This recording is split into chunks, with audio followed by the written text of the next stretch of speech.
Hi there. A couple of months ago, I was approached by one of my college mates to give a webinar on machine intelligence and the related job prospects. It was an awesome webinar, but unfortunately the host could not give me the recording of the webinar due to some technical issues, so I had to re-upload it, re-record it of my own, and yeah, I hope all of you will enjoy it as much as I've enjoyed re-recording it. So yeah, here we go. Hello there. I want to extend a very warm welcome to everyone who's decided to join this webinar on AI, because apparently neither you nor I had anything better to do on a Sunday night. But seriously though, thank you very much for joining in. You people are awesome. Since you're here, I'd assume you want to know what AI is. What is it actually about? Could you pursue a career in this field? If yes, then what all would you need to know about this field? What all skills and knowledge would you require to actually break into AI? And perhaps the most interesting part, what are the job prospects in this choice of career? I will be answering all these questions within the next 1 hour, so these would be the highlights of the session. I'll introduce you to the universe of AI, we'll talk on it in more detail in a few moments, and in the last few minutes, depending on the decision of the host, I'll be happy to answer a few questions should you have any. I'd strongly encourage you to note down any sort of question or query should you have any confusion about any subject matter, and when the floor will be open for Q&A, we shall discuss them. You can submit your questions in the chat window, and depending on the time, the host can direct the most relevant question that he thinks should be answered, and I, to the best of my ability, will try to answer them. So let's begin, shall we? So let me introduce myself real quick. My name is Abin Verghese. I work at Infosys as an ETA member in Data Science and Machine Learning track. I've done several courses on data science, which is offered by IBM Machine Learning, taught by Andrew Ng, who, by the way, is and I think was a professor at Stanford University, and currently doing the deep learning specialization and natural language processing specialization taught by Andrew and his students, which is offered by his company deeplearning.ai. As an ETA member, I train clients and I train interns and trainees on data science and machine learning and the related fields. In my free time, you could find me either playing guitar, which I've been practicing for 9 years, so I'd like to think that I'm good at it, or reading a book, or maybe petting a dog. So I'll take a few moments to introduce you to artificial intelligence, how we got here in the first place, and would like to set some realistic goals for the sake of this webinar by busting some myths about AI. I would like to take you back to the year 1950, when one of the most ingenious mathematical minds of the 20th century published his paper Computing Machinery and Intelligence, and laid the groundwork for the machines that would one day be able to trick humans into believing that they are actually humans. That person was none other than Alan Turing. Turing was a war hero who helped the Allies to break the German Enigma code, which shortened the war by at least 2 years and hence saved millions of lives in Britain and abroad. Turing proposed his famous Turing Test, which could be used to determine whether a machine could think as we do. For this reason, as you can see, he gave a lot of philosophical, religious and psychoanalytical arguments whether as what it would be like to classify a machine separate from a machine that could think. That's why I absolutely personally love his famous line, which resonates in this field.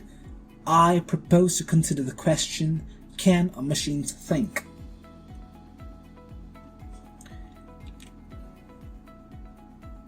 Turing proposed that a computer can be said to possess artificial intelligence or machine intelligence, whatever you want to call it, if it can mimic human responses under specific conditions.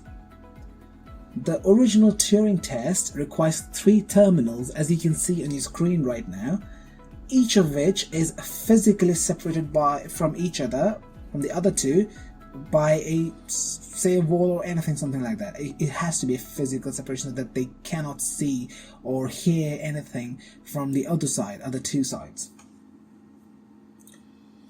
One terminal is operated by a computer, let's say this thing, and while the other two are operated by humans. During the test, one of the humans functions as the questioner or the evaluator. In this particular picture, the questioner or the evaluator interrogates the respondents within a specific subject area using a specified format and a context. After a preset length of time or number of questions, the evaluator is then asked to decide which respondent was human and which one was a computer. Now, this test is repeated many times. If the questioner makes the correct determination in half of the time the test runs or less, the computer is considered to have artificial intelligence because the questioner regards it as just as human as the human respondent. So, as you can see, this is where the general idea of a thinking machine stems from. Building on top of that, for better or worse, comes the idea of sentient and sapient machines. In other words, machines that can feel and think for themselves just like humans, and by simple explanation, better than we humans. This is the hypothesis of a machine that is intelligent in every general subject, be it mathematics, playing chess, playing football, finding the meaning of any literature, and anything in general, could be anything. This machine would have known to have gained the God-level omniscient intelligence, or in other words, is generally regarded as artificial general intelligence, or AGI. And this explosion of intelligence, where such an AGI would improve itself by using its existing intelligence, and the resulting machine will improve on itself, will improvise on itself, and so on till it reaches a certain event called the singularity. Ray Kurzweil, the director of engineering at Google, says we would reach the singularity by the year 2045. All I can say right now is that all the hype around AI is mostly just that, a hype.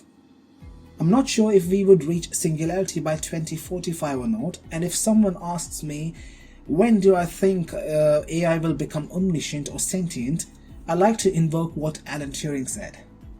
He said, we can only see a short distance ahead, but we can see plenty that needs to be done. With that being said, machine learning, everything in AI is mostly math. It's all math under the hood. Math is what enables these machines the power to predict and pretend to behave like humans. It's mostly calculus and probability theory with, of course, other segments of math and computer science involved. So with that said, let me introduce to something called supervised learning. The rise of AI has been largely driven by one tool in AI called machine learning. The most commonly used type of machine learning is a type of AI that learns A to B or input to output mappings. This is called supervised learning. Let's see some examples to understand better. If the input A is an email and the output B is to determine whether that email is a spam or not, which could be denoted by 0 or 1, 0 for not a spam and 1 for a spam, then this is the core piece of AI that is used to build a spam filter. Or if the input is an audio clip and the AI's job is to output the text transcript, then this is speech recognition. More examples are like, if you want to input English and have it output a different language like Chinese, Spanish or something else, then this is machine translation. Or the most lucrative form of supervised learning of this type of machine learning may be online advertising, where all the large online ad platforms have a piece of AI that inputs some information about an ad and some information about you, and then tries to figure out, will you click on this ad or not? by showing you the ads you're most likely to click on, this turns out to be very lucrative. Maybe not the most inspiring application, but certainly having a huge economic impact today. Or if you want to build a self-driving car, one of the key pieces of AI is in the AI that takes as input an image and then some information from the radar or from other sensors and output the position of other cars so your self-driving car can avoid hitting the other cars. This set of AI is called supervised learning. Supervised learning just learns input to output or A to B mappings. On one hand, input to output or A to B, it seems to be quite limiting, but when you find a right application, this can be incredibly valuable. Now, the idea of supervised learning has been around for many decades, but it's really taken off in the last few years. So why is this? There's a picture I want you to see to answer this question, So yeah, let's say on the horizontal axis you plot the amount of data you have for a task. So for speech recognition, this might be the amount of audio data and transcripts you have. In a lot of industries, the amount of data you have access to has really grown over the last couple of decades. Thanks to the rise of the internet, the rise of computers, a lot of what used to be, say, pieces of paper are now just recorded on a digital computer. So we've just been getting more and more data. So let's say on the vertical axis you plot the performance of an AI system. It turns out that if you use a traditional AI system, then the performance would grow like this red line. That as you feed in more data, its performance gets a bit better, but after a certain point it saturates. So it's as if your speech recognition system did not get that much better or more accurate, that's showing the most relevant ads, stuff like that. So what essentially it means is that beyond a certain point it will not grow, or the performance will not increase, and if its efficiency will not increase even if you feed in more amount of data. And that's the thing, with traditional AI. But don't worry, what these but with some better deep learning neural networks, or neural networks in its size being small, considered as small, medium or large, this thing can improvise a bit better. So as you can see, a small neural network will have a better performance than traditional machine learning models, and but it also gets saturated after a certain point. And so with large neural networks, but the performance significantly increases because of its internal complexity. And I'm trying to what I'm trying to do really here is I'm trying to pull out all the academic nomenclature from here so that it's available and it's understandable for a larger, wider group of audience who don't necessarily have a background in tech. Don't worry what these terms, neural networks and deep learning, what they mean right now. I'll soon explain them. But with modern AI, with neural networks and deep learning, what we saw was that if you train a small neural network, then the performance looks something like this, where as you feed more data, performance keeps getting better and better for much longer. If you train an even slightly larger neural network, say medium-sized neural network, then the performance may look like that, like here. If you train a very large neural network, then the performance just keeps on getting better and better. So for applications like speech recognition, online advertising, building self-driving car, where having a high performance, highly accurate, say speech recognition is important, enable these AI systems to get much better and make speech recognition products much more acceptable to users, much more valuable to companies and to users. Now, a couple of implications of this figure is, if you want the best possible levels of performance, then you need two things. One is, it really helps to have a lot of data. So that's why sometimes you hear about big data. Having more data almost always help. The second thing is, you want to be able to train a very large neural network. The most important idea in AI has been machine learning. To be more precise, it is supervised learning, which means A to B or input to output mappings. What enables it to work really well is data. Now let me explain supervised learning in a more academic way. So I'll take an example. Let's say you want to predict housing prices. Here on the horizontal axis, the size of different houses in square feet, and on the vertical axis, the price of different houses in thousands of dollars is given.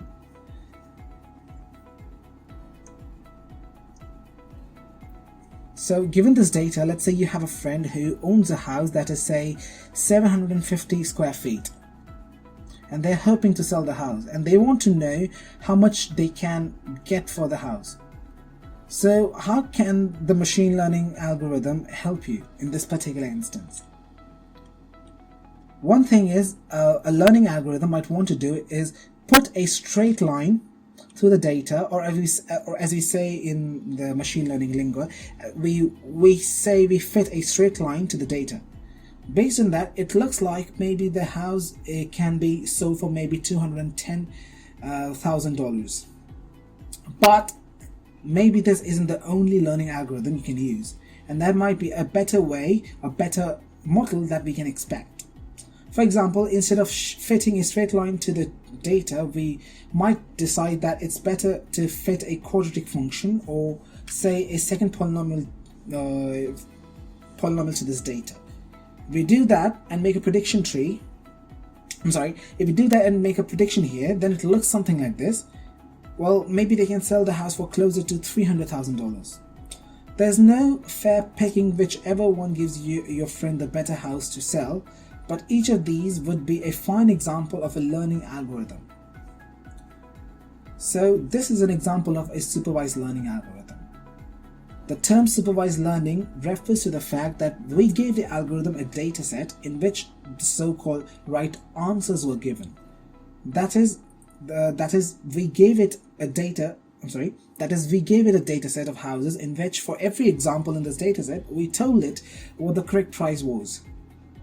So what was the actual price that particular house was sold for, and the task of the algorithm was to just produce more of these right answers, such as for this new house that your friend may be trying to sell.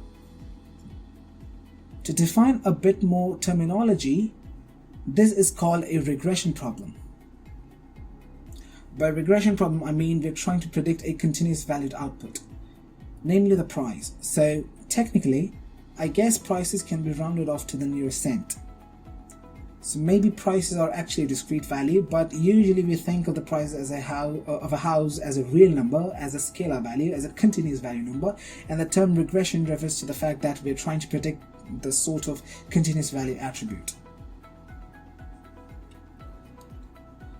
Now let's talk about something called the unsupervised machine learning. In this particular type of learning, this is what's going to happen. We now, in this unsupervised machine learning, we are just given data without any labels. The goal is to discover interesting structure in the data that is sometimes called knowledge discovery. Unlike in supervised learning, we are not told what the desired output is for each input. Let me give you a real example from my own life. So back then, when I went to Infosys Mysore campus for my internship, when I went there, I was assigned to a class of about 192 interns. There were interns from almost every part of India. They spoke different languages, had different cultures, and liked to eat different type of cuisine and so on. For the sake of simplicity of this discussion, let's assume that these 15 people represent the general population of my class. These tiny dots represent those people. I'm taking only two factors here. interest in football and interest in philosophical discussions. So this is the dataset that is given to you with x-axis representing the interest in football and the y-axis representing the interest of a person in engaging in philosophical discussions. So as you can see, there are only two dimensions against which people are to be studied. All people are represented by these tiny dots. They all appear same to me. And that's the essence of unsupervised learning, because the data set is not labeled. Now the question of this, another question or the problem to which we have to find the solution is, which all data points or people, in this particular case, tend to become friends or at least stay together. When these 15 people were given the chance to pick a point in this graph, they disperse as shown here.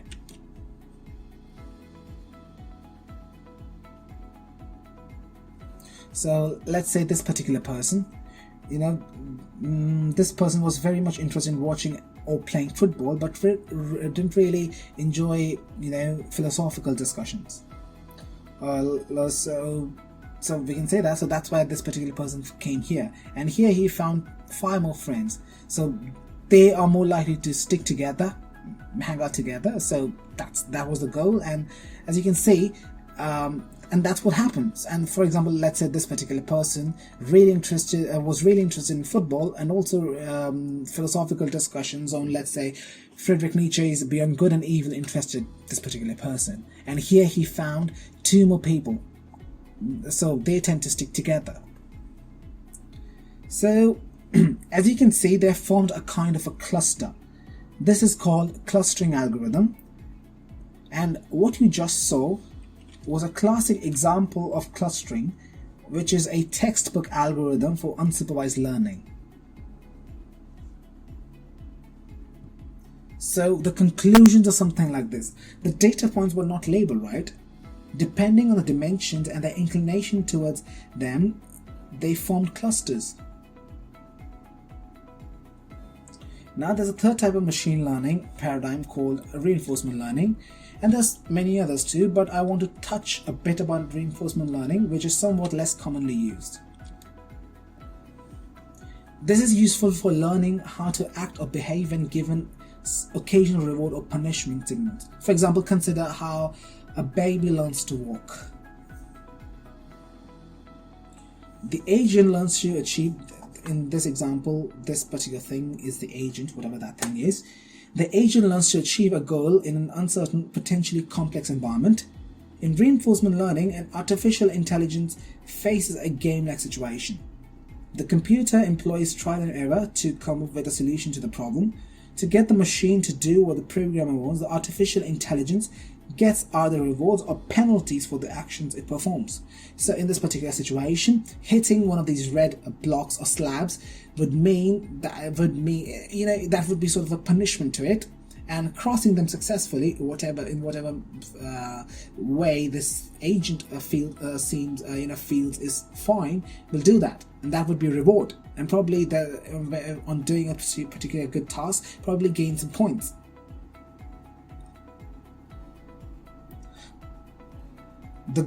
Its goal is to maximize the total reward. Although the designer sets the reward policy, that is the rules of the game, he gives the model no hints or suggestions for how to solve the problem. It's up to the model to figure out how to perform the task to maximize the reward, starting from totally random trials and finishing up with sophisticated tactics and superhuman skills. Now let's talk a bit about deep learning. The terms deep learning and neural network are almost used interchangeably in AI.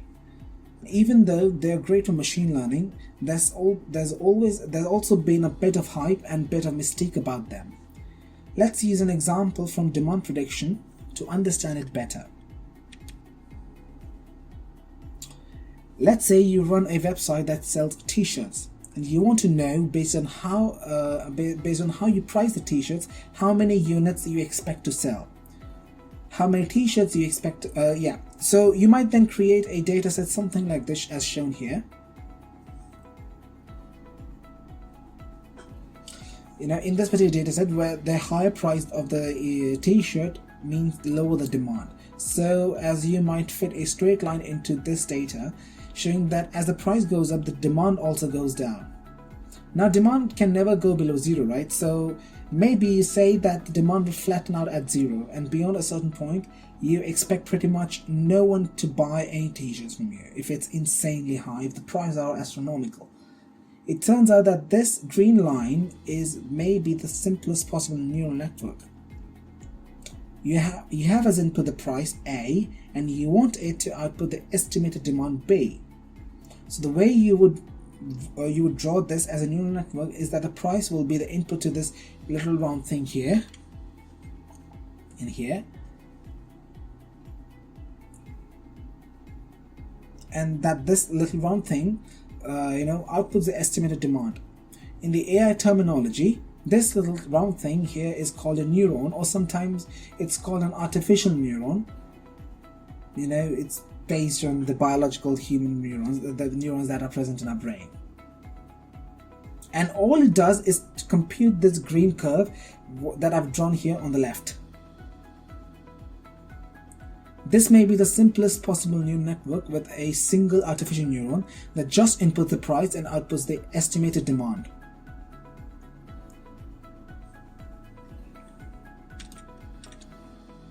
So let's make it a bit more complex, shall we? If you think of this yellow circle, this artificial neuron, as a little Lego brick, all that a neural network is, if you take a lot of these Lego bricks and stack them on top of each other until you get a big power, a big network of these neurons. So let's take a look at a more complex example. Suppose that instead of knowing only the price of the t-shirts, you also have the shipping costs that the customers will have to pay to get the t-shirts. Maybe you spend more or less on marketing in a given week, and you can also make the t-shirt out of a thick, heavy or expensive cotton, or a much cheaper, more lightweight material. These are some factors that you will think of that will affect the demand of your t-shirts. So let's see what a more complex neural network might look like.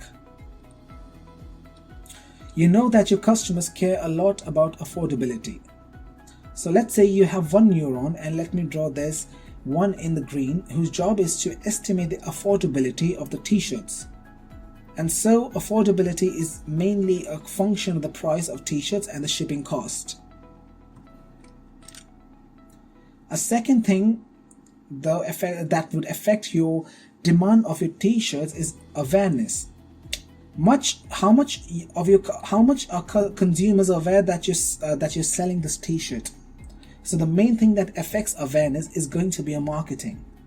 So let me draw here a second artificial neuron that inputs your marketing budget, how much you spend on marketing, and outputs how aware your customer or your consumers are. Finally, the perceived quality of your product will also affect demand, and perceived quality will be affected by marketing. The marketing tries to convince people that this indeed is a high quality t-shirt, and sometimes the price of something also affects perceived quality. So I'm going to draw here a third artificial neuron that inputs price, marketing, and material, and tries to estimate the perceived quality of your t-shirts. Finally, given the earlier neurons, these three green neurons have figured out how affordable, how much consumer awareness, and what's the perceived quality of your t-shirt are, and then you can have one more neuron over here that takes as input these factors and outputs the estimated demand. So this is a neural network, and its job is to learn to map from these four inputs, that's the input A, to the output B, demand.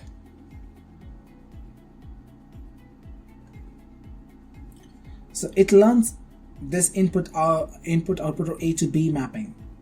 This is a fairly small neural network with just 4 artificial neurons, and in practice, neural networks used today are much larger, with easily thousands, tens of thousands, or even much larger than that number of neurons. Now, there's just one final detail of this description that I want to clean up, which is that in the way I've described the neural network, it was as if you had to figure out that the key factors are affordability, awareness, and perceived quality. One of the wonderful things about using neural networks is that to train a neural network, or in other words, to build a machine learning system using neural network, all you need to do is to give the input A, these 4 things, and the output B, this thing, and it figures out all the things in the middle by itself. So to build a neural network, what you would do is feed it lots of data, or the input A, and have a neural network that just looks something like this, with a few green neurons feeding to this orange open neuron, and then you have to give data with a demand B as well. And it's the software's jobs to figure out what these green neurons should be computing, so that it can automatically learn the most accurate possible function mapping from input A to output B. So that's why sometimes it is also called as black box. So because we are not really concerned what's going on inside, nor if the neural network is large enough, there's no way to figure out what. It becomes really, really difficult, or maybe practically impossible, to figure out what exactly is going on behind the scenes.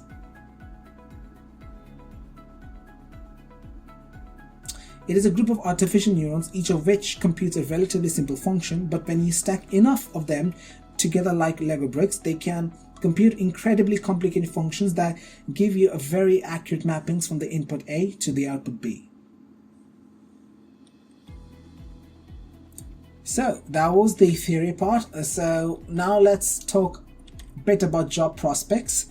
So this would be a bit, relaxed session now, talking more about job prospects in the current market, and some things from my own experience also.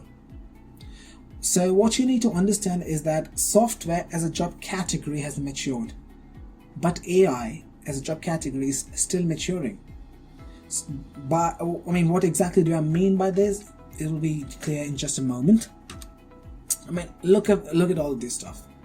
The source of all the following slides is verkera.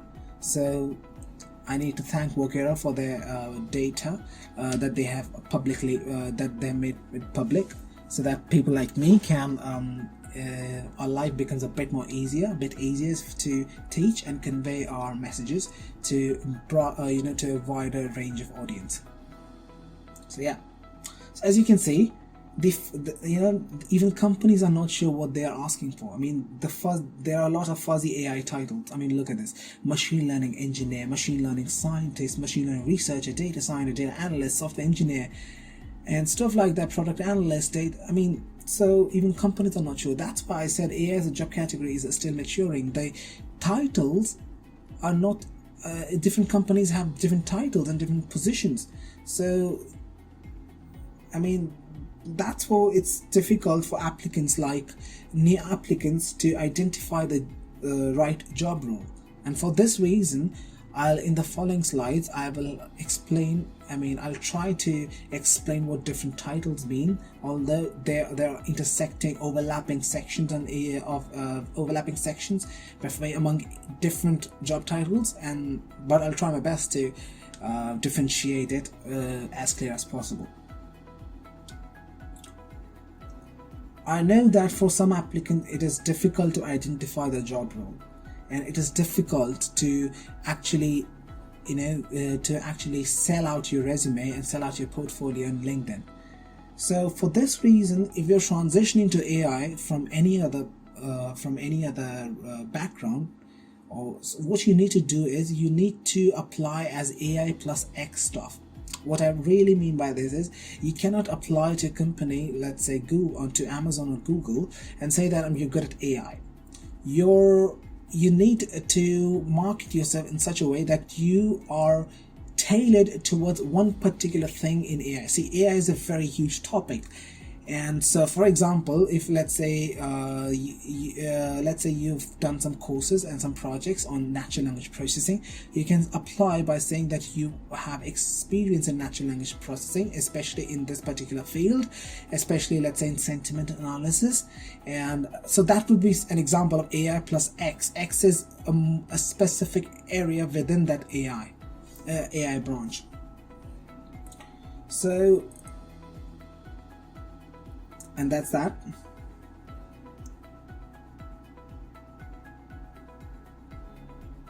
So one more tip to on your resume is that, see, you need to be very specific in your resume. You cannot use general words like that you are good and so and so stuff. For example, it is said that when there are a lot of people applying to a particular company, the HR, the person who will be perusing through your resume may not have more than 15 to 30 seconds. So in that time, what you need to do is you have to make it easy for the recruiter also, so that that person can understand that you are tailored towards this particular thing, and that will somehow, if you can make the life of the recruiter easy, probably that will create a good impression of you. So you have to be very specific. Like if let's say if you have worked on natural language processing, you have to be very specific on what that project was, in a very crisp and very descriptive way, in maybe one or two lines.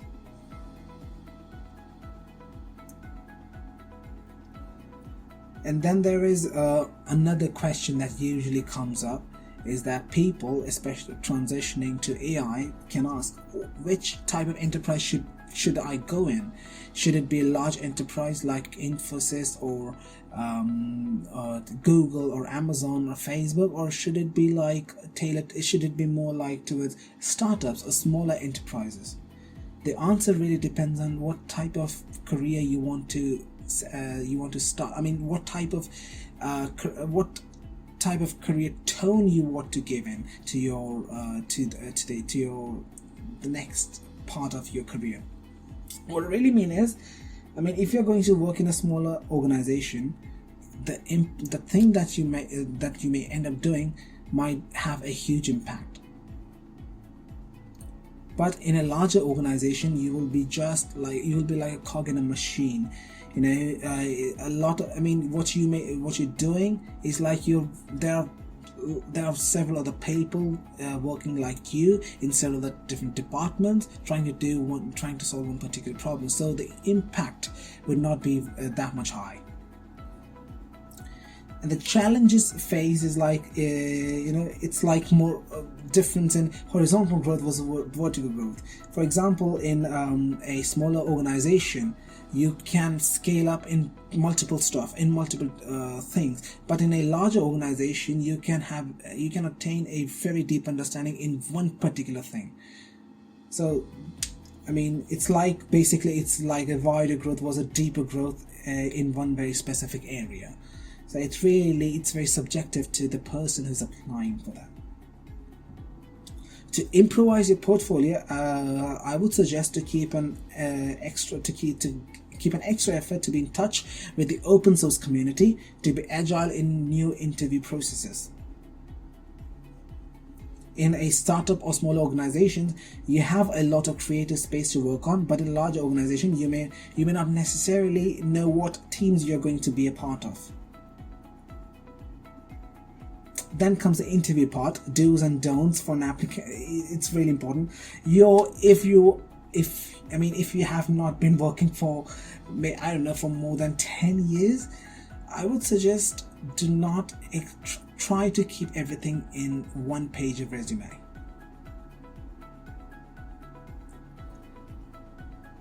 Plus, also, let's say that you have 5 different interviews in 5 different days. What you need to be doing is that you need to study which particular person from a particular company, and which department that person belongs to. You need to study everything about the company. You need to be enthusiastic about the company, and probably try to know a bit about the person who's going to interview take your interview so that you can create a better impression. And that's why give your interview in a more streamlined way, to be more specific to that particular person, or if not the person, at least to that particular company or the department you're going to apply in.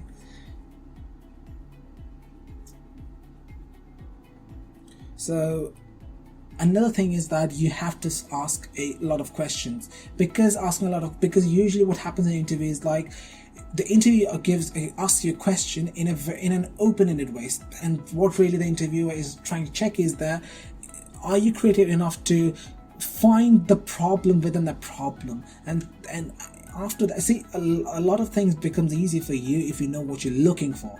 But if you don't ask a lot of questions, that would give a bad impression of to the interviewer that you're not really interested, or maybe you don't have real back knowledge.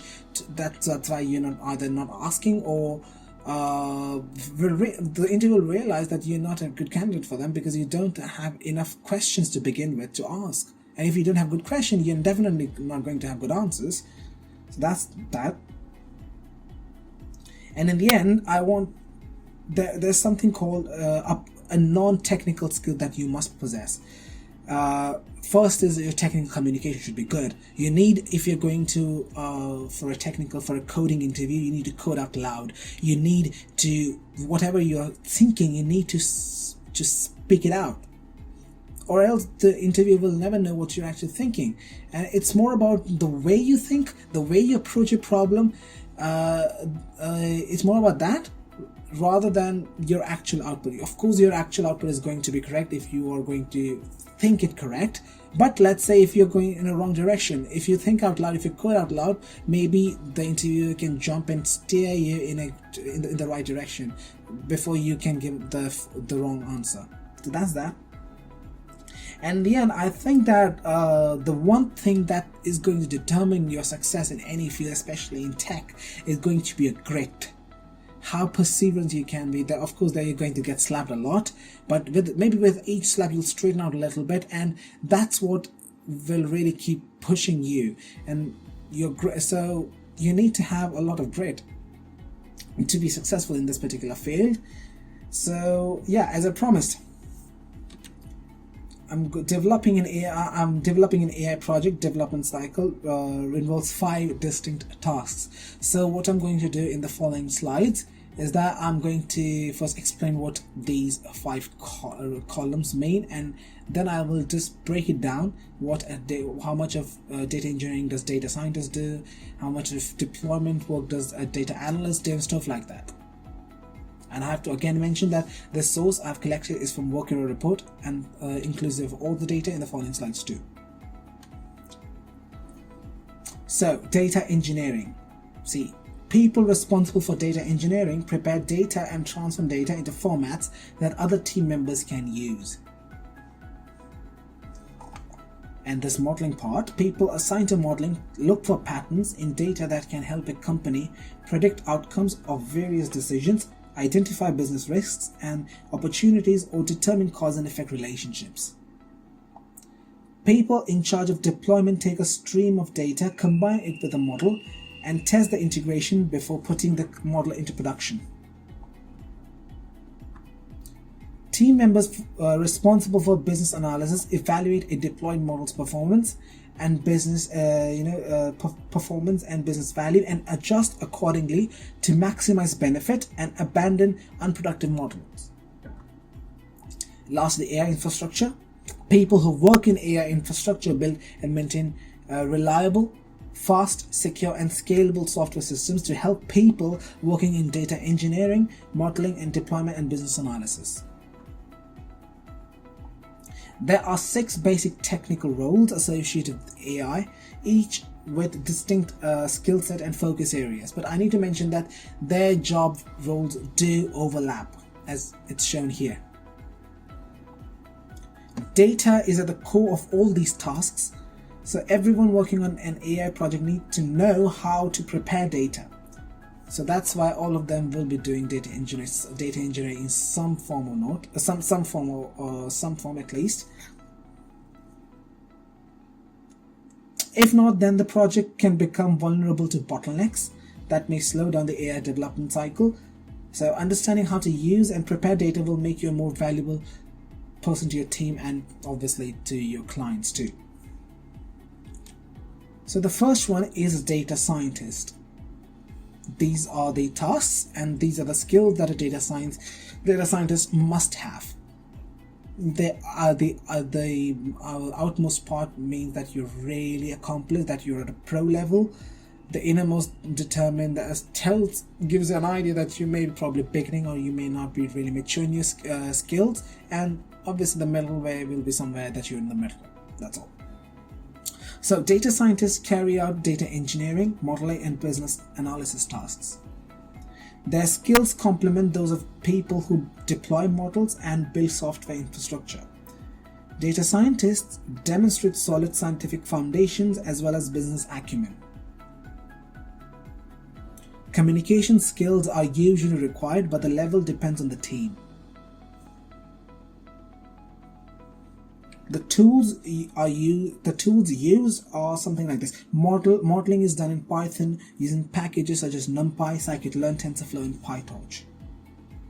Data engineering is also done in Python or in SQL or SQL or other domain-specific query languages.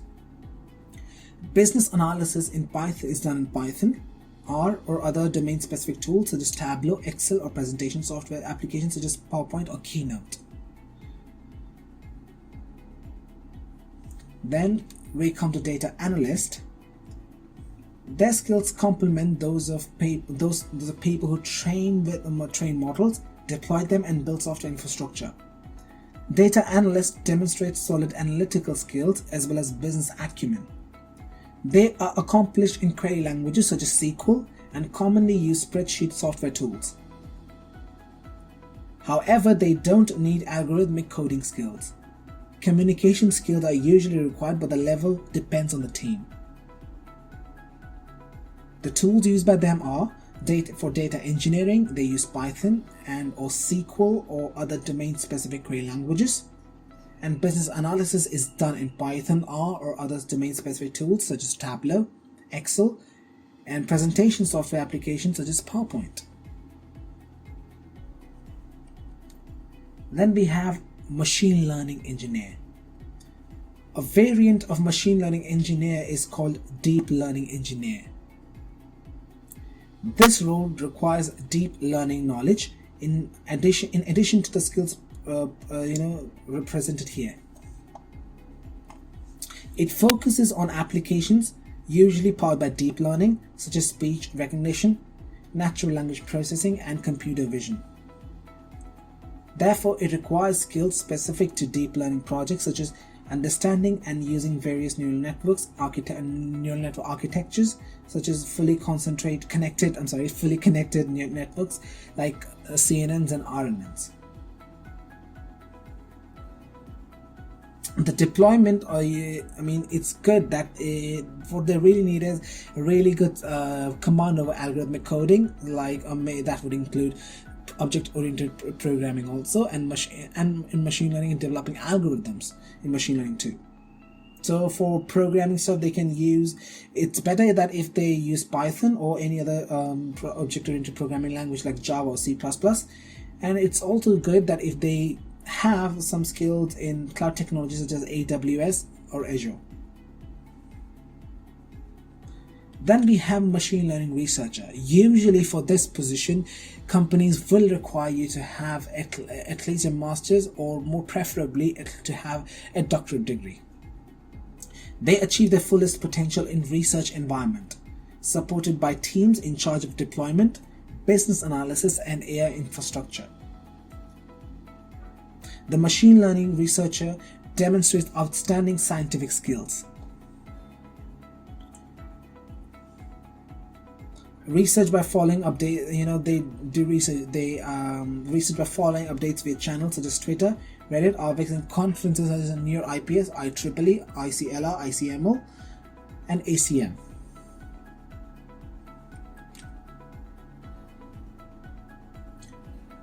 People who have the title software engineer - machine learning work well with scientists, analysts, and researchers who take charge of business analysis and modeling. The software engineer and machine learning, software engineer hyphen machine learning, it's a very weird title, I know that, is also the go-to role for early stage teams or startups aiming to deploy machine learning models. Such a versatile individual fits well in startups, where the engineers tend to carry out a variety of tasks. It's basically like a one-person team. So this one-person team is an alternative to the team combining a software engineer with a data scientist or with a machine learning engineer. The latter format is most common for teams working on mature or more mature machine learning projects, such as improving an existing machine learning model in production. Also, it is easier to find people to fill this role than to find machine learning engineers, and it is less costly and quicker to fill a single position than to hire a data scientist plus a software engineer. The software engineer hyphen machine learning person demonstrates solid engineering skills and is developing scientific skills too. In the end, we have something called software engineer. So I think that it barely needs some introduction. They work well with people in charge of modeling, deployment, and business analysis. Software engineers demonstrate outstanding coding and software engineering skills. Again, the communication skills requirement vary among teams. Companies may refer to this position as data engineer, software engineer, software development engineer, and so on. Anything along these lines. People with software engineering skills demonstrate the ability to use a variety of computer science and software methods such as object-oriented programming, internet protocols, HTTP requests, and databases, agile or scrum methodologies, version control such as Git, containers, and unit testing.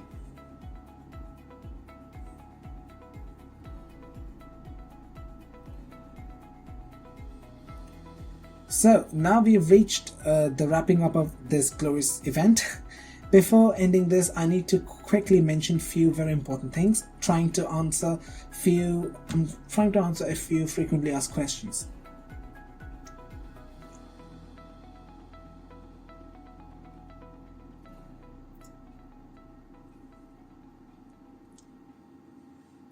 The first question that usually gets asked a lot is, what is the best way to showcase your knowledge? Can you leverage your competitive coding experience and open source? The answer is definitely yes. Showing what you have done and what you have actually built is an excellent way. There are two types of things, two ways you can approach this. First one is either doing some project or maybe doing some research work, try to publish a research paper, or at least try to read a lot of review papers and research papers. You can do that or make a project. Or the second thing is like you can showcase your skills via competitive coding in data science. One such good example is Kaggle. Second thing is like networking. You need to connect with other people. LinkedIn is one such tool that you can use, and you need to keep reading a lot. So, try to keep up with blogs, latest events. Try to read a lot of research paper and then write your own review papers. That's a good way, because review papers you can use it so that maybe you can refer it in for your own personal I would not say particular enjoyment, but they're an excellent way to keep up to date.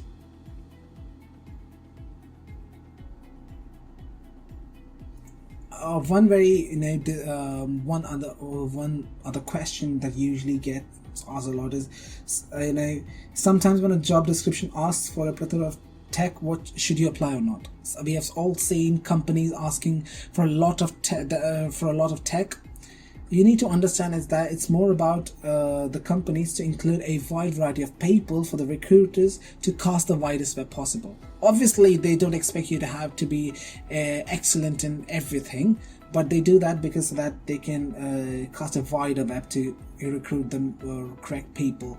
I mean, it's better that if you have a lot of skills, but they don't expect you to have all of them. So to wrap up, if you would ask me to give a one sentence advice, it would be to be patient with yourself. Don't be afraid to get a no, because in this field you will get slapped a lot. You will get a lot of failures, a lot of errors, a lot of rejections. in academic and both in interview processes. But don't be afraid to get a no. Be relentless, because you know for a fact that this thing is definitely in demand. And yeah, that's that. Thank you all for attending. Till next time, cheerio.